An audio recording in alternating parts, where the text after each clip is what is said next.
All right, time to go return the Sony RX0 Mark II. Um, like I said, this was a rental from lensrental.com. Make sure I got it right this time. And we're bringing it to FedEx to return it.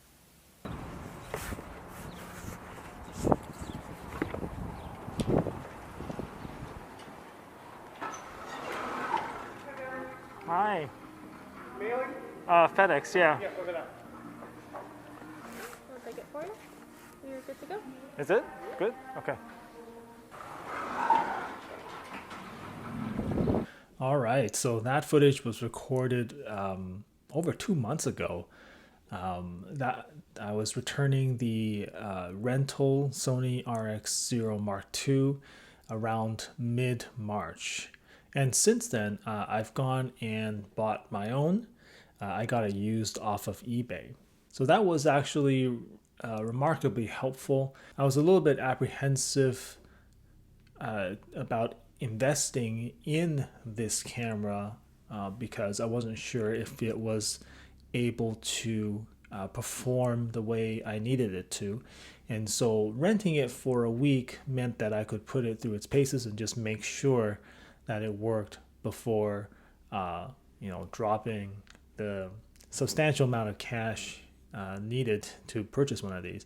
Now, of course, the cost of rental is now an additional expense, but at least you didn't feel like you bought something just to be disappointed later. So it's currently close to end of May, so it's been just over 2 months, and I've been using this with mostly very good results. I got it for a very specific use case scenario. Now, somebody did comment on one of my videos and recommend that I wait for the Mark III, and clearly I didn't, and I wanted to make a quick video to explain why I didn't hold out for a Mark III version of the Sony RX0. So the reason why I just went ahead and got the Mark II rather than waiting for the Mark III was because, number one, I'm not sure that a Mark III will ever see the light of day. I'm not sure how well these things have sold in general, so who knows? It could be years. And I don't really want to wait years. Second, this camera, again, mostly performs in all the ways that I need it to. And so I just didn't see that a Mark III would necessarily add a whole lot more that would be, you know, game changers for my particular use case scenario. So, for example, one of the things that people didn't like about this camera was that it didn't have continuous autofocus. Well, that's not something that I need for my use case scenario. I needed it to acquire focus at a certain distance, at a certain focal plane, and then essentially lock it there. And so this does it just fine. I don't need a Mark III with continuous autofocus. So what's another way that a Mark III might be better? Well, it might be better in terms of battery life, but the truth is I just don't envision that the battery life will be so much more than it is now that it would make a difference, right?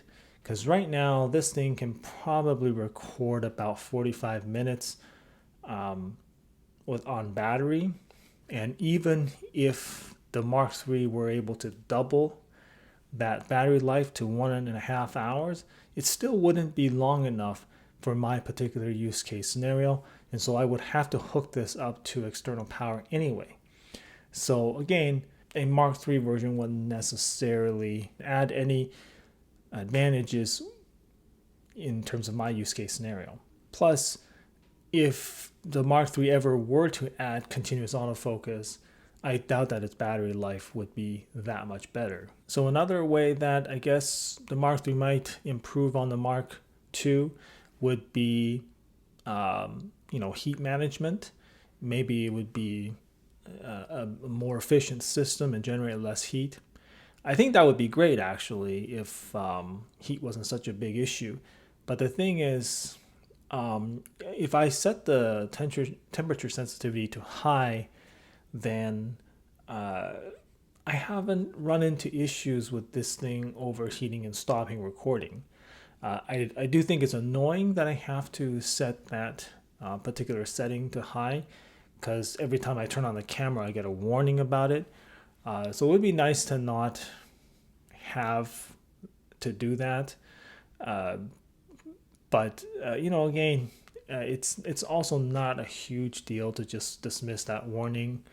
And when you're not even sure a Mark III is going to ever come out, you know, I'm perfectly happy with dealing with that sort of high temperature warning. So that's it. I just needed a very small compact camera that can shoot S-Log without any recording limits and can run off external power. And this guy does it. And so that's why I went ahead and purchased the Mark II rather than wait for the Mark III. So that's going to do it for this video. I'm just going to end off by saying that I am using a new setup again today. I am shooting on the Sony a6400, but I'm using the Cine 2 profile. And I am recording audio on my Blue Yeti microphone, which is plugged directly into the camera. The Blue Yeti, however, is powered off of my iPad. The Blue Yeti is a little bit annoying in that you can't plug it directly into mains power. It has to be plugged into a computer's USB, but I don't love being tethered to a computer, so I got the camera dongle for my iPad, and that works. You can power the Blue Yeti using your iPad or your iPhone, and so that's how I'm doing my audio today. So that does it. I'll see you in the next one.